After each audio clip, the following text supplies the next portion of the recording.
This is the 1969 Dodge Hemi Charger Daytona, one of the craziest muscle cars of the 60s. It's the car that would break the 200 miles per hour lap speed limit at the 1970 Talladega 500, all thanks to the legendary 426 cubic inch V8 Hemi engine that was officially rated at 425 horsepower. But the craziness doesn't stop there. It's designed so well that by 1970, NASCAR had to ban the aero specs, such as the rear wing that became the crown of the car. And this is just one of 10 of the craziest muscle cars of the 60s. Before we get into all of that, let's talk about a drag racing car that won Ford their 1964 NHRA Super Stock Championship, the 1964 Ford Fairlane Thunderbolt. The Thunderbolt is a car built for drag racing and nothing but drag racing. It is basically a stripped-down 4th generation Fairlane 500 that packed the monstrous Ford's 427 cubic inch FE V8 engine. However, Ford must have gone too crazy with trimming the weight of the car, as it was initially deemed too light for NHRA's Super Stock class, so they added just one steel bumper in the back of the car. The 3,200-pound car, paired with its NASCAR spec engine, would prove to be a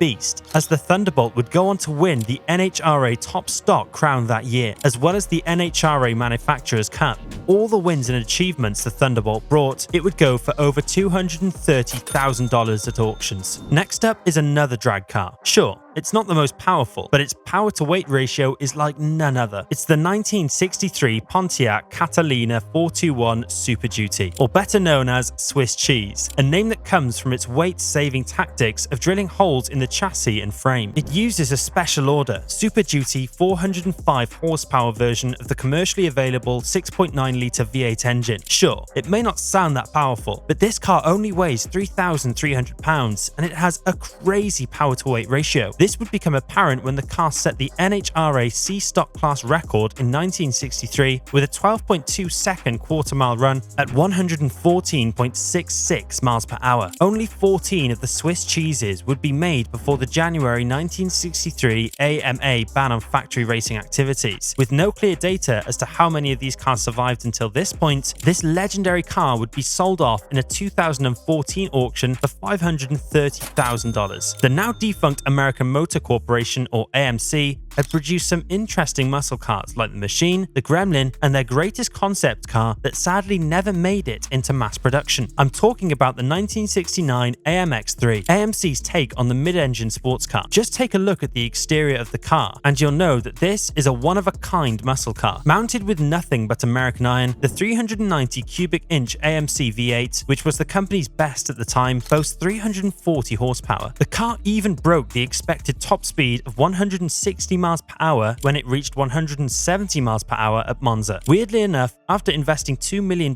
and with 6 prototypes made, AMC ended up scrapping the project. As the car has a unique history, the second prototype of the car, which was tested at Monza, would end up fetching a final price of $891,000 in a 2017 auction, passing through the $1 million mark, the Camaro, with one of Chevrolet's most powerful engines ever. This car is the stuff of legends, the fastest, the most powerful. The ZL1 is simply the best of the first generation Camaro. Built for competitive drag racing, the car was an exception to Chevrolet's self-imposed limit on the Camaro's engine size. It came with a 427 cubic inch V8 called the ZL1, hence the model's name. It was the first production Chevy engine to have an aluminium block. The engine also had over 500 horsepower, making it likely the most powerful engine Chevy ever offered to the public. With 69 examples being made, car collectors went crazy for the 1969 ZL1, and a 2020 auction would set the record price for this model when one sold for $1,094,000. Car buyers of the decade may not be so crazy about this car, but with only 8 units ever sold, this Pontiac Firebird sure gets car collectors going. See,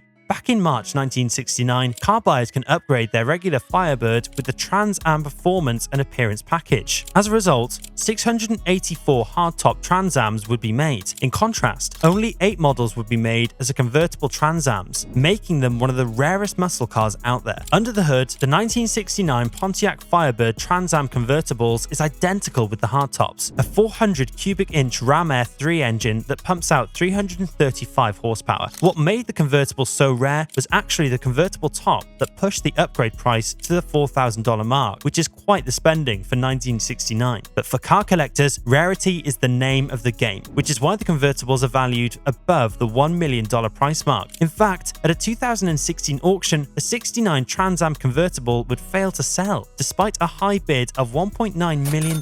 Now, let's get into Corvettes, and I mean the meanest and rarest of the second generation Corvettes, the 1967 Corvette L88. This car is the meanest street legal iteration of the second generation of Chevrolets. Engineered to go against GM's support of the Automobile Manufacturers Association ban on factory racing, the car boasted a powerful 427 cubic inch V8 that was developed by Corvette's chief engineer Zora Arkus Duntov and Robert Penske on the racetrack. The L88 mill featured a forged steel crankshaft and connecting rods, forged aluminium pistons, a solid lifter cam, high-flow aluminium heads, and a Holley 850 CFM 4-barrel carburetor. It's officially rated at 430 horsepower, but with just a bit of tuning, this fine piece of work can reach around 550 horsepower. But only available with a list of mandatory options, the L88 came in at more than $5,700, 35% higher than the base Corvette. On top of that, the car runs only 103 octane racing fuel, which was only available at select stations. As a result, only 20 units of the 1967 models would be officially sold. Rare? Check. Powerful? Check. Expensive? Check. A model with the original 427 cubic inch engine would be up for sale in 2020 for a whopping price of $4 million. It's only right that the last 3 cars on this list be dedicated to the legendary Carroll Shelby. So let's start this off with the first ever Shelby Mustang. When Ford's Lee Iacocca approached Carroll Shelby to modify the stock Mustangs released in 1964, Shelby responded with a famous quote by asking, "So, Lee, you want me to make a racehorse out of a mule?" In just 1 year, Shelby delivered that racehorse though. The 1965 GT350 was equipped with a 289 CID K-code engine, which churned out 306 horsepower. The GT350R, the racing variant, bumped the figures up to 360 horsepower. The car would then receive its first victory in 1965 under the command of Ken Miles. Fast forward to 2022, Ken Miles' winning car would also be the most expensive Mustang ever sold when it was auctioned off for $4 million.